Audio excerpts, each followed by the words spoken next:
મારું નામ છે રાહુલ નરેશભાઈ. હું અભ્યાસ ધોરણ 4 માં કરું છું. મારી શાળાનું નામ છે શ્રી વાણી કેન્દ્રવતી શાળા. અમે એમાં પુસ્તક વાંચ્યું છે. તેનું નામ છે સાચો શિષ્ય. તેમાં મને ખૂબ જ જાણવા મળ્યું છે. એક ગુરુકુળમાં ઘણા બધા વિદ્યાર્થીઓ તેના ગુરુ પાસે શિક્ષણ લઈ રહ્યા હતા. તે ગુરુજી એની પરીક્ષા લેવા માંગતા હતા.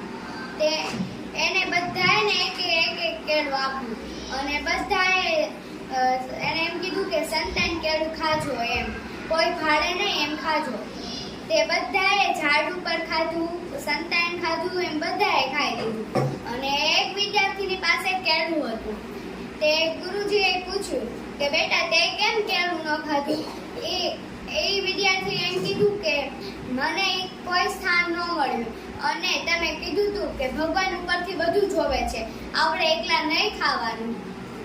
તે ગુરુજીએ એમ કીધું કે વાહ, મેં જે શીખવાડ્યું એ જ શીખ્યા છે.